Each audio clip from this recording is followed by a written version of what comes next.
Hablemos un poco sobre las circunstancias del delito. Existen tres circunstancias principales: la circunstancia de tiempo, la de lugar y la de forma o modo. Cuando hablamos de la circunstancia de tiempo, debemos atender a lo que establece el artículo 19 del Código Penal en cuanto a que se debe de establecer el momento en que se comete lo que en clases anteriores hemos llamado o denominado actus reus, es decir, el momento de la acción por omisión o de la omisión. También cuando se habla de tiempo hay que establecer que hay delitos que traen aparejada una circunstancia especial de tiempo. Por ejemplo, en el delito de aborto se dice que se comete el delito de aborto en cualquier momento de la preñez.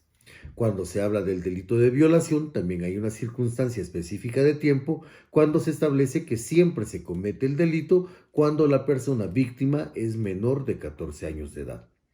Por otra parte, también, hablando sobre la circunstancia de tiempo, debemos atender a lo que se conoce como margen de apreciación. El margen de apreciación va a ser estrecho cuando, por ejemplo, el testigo o la víctima es una persona adulta y con capacidades volitivas. En ese sentido, la circunstancia de tiempo tendrá que ser bastante específica y el margen de apreciación bastante estrecho. Por ejemplo, a una persona adulta se tendría que pedirle que fuera específico en el momento de decir que el delito se cometió el día lunes a las 15 horas o a eso de las 15 horas. Sin embargo, el margen de apreciación es bastante amplio cuando se trata de sujetos especiales. Por ejemplo, si hablamos de adultos mayores o si hablamos de niños. En este caso, el margen de apreciación es bastante amplio porque la línea de tiempo o la línea de memoria es diferente. Aquí es dable que un niño, por ejemplo, de 6 años pueda decir que el delito se cometió entre el mes de enero y el mes de marzo de determinado año, o por ejemplo que pueda decir que fue unas 2 semanas antes o 2 semanas después de alguna fecha especial, por ejemplo, su cumpleaños. La otra circunstancia del delito es la circunstancia del lugar. El artículo 20 del Código Penal es bastante claro en cuanto al lugar en el que se comete el delito. También en esta parte hay que ser bastante puntual en cuanto a que se debe de hacer acopio de algunos elementos probatorios para determinar, por ejemplo, con un croquis, el lugar exacto de donde se comete el delito.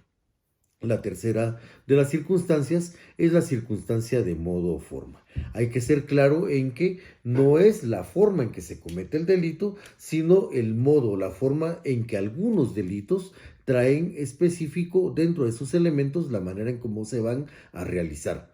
Por ejemplo, cuando se habla del homicidio calificado como homicidio en estado de emoción violenta, la forma o modo de la circunstancia de este delito específico va a ser precisamente la emoción violenta. Bueno, decíamos de que hay tres circunstancias principales, porque también hay circunstancias que modifican la responsabilidad penal. Acá estamos hablando de los agravantes y atenuantes. Algo importante es que para que se modifique la responsabilidad penal hay que estar seguro que la persona es culpable de cometer el delito. A partir de ahí, y por la vía del artículo 65 del Código Penal también, pues se pueden establecer las circunstancias agravantes o atenuantes que se encuentran desarrolladas en los artículos 26 al 31 del Código Penal. Cuando se habla de circunstancias modificativas de la responsabilidad, pues también debemos atender a tres tipos de sistema. Antes de 1789, antes de la Revolución Francesa, había un sistema abierto. Esto significaba que, aunque el delito se dijera que, que tenía como pena principal 3 años de prisión, el juez tenía la posibilidad de, en este sistema abierto, de tener agravantes que podían salir del margen del principio de legalidad. Si un juez consideraba que había agravantes, podía incluso decir que la pena principal era de 3 años, pero que por algunas circunstancias agravantes, pues él simplemente a su criterio podía elevar la pena a 6 u 8 años, dependiendo de la persona y de las circunstancias en que se cometió el delito. Luego de 1789 se inicia con otro tipo de sistema llamado sistema fijo, que también tenía un problema y era el hecho de que no daba margen de apreciación hacia el juez de circunstancias que podrían modificar en menos o en más la pena. Lo mismo era la imposición de 3 años a la persona que hurtaba un pan que la imposición de 3 años a la persona que hurtaba un semoviente, por ejemplo.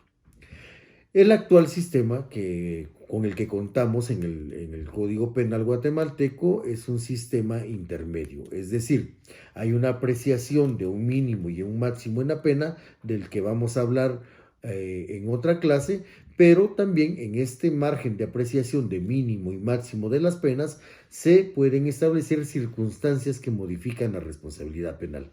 La base siempre va a ser la pena mínima. Y a partir de ahí, el juzgador debe de establecer algunas fórmulas por las cuales pues, se puede ir agravando la pena. Por ejemplo, si la pena de un delito, por ejemplo, el incendio es de 2 años, pues se puede ir agravando si se comete en nocturnidad o si se comete, por ejemplo, en preparación para la fuga.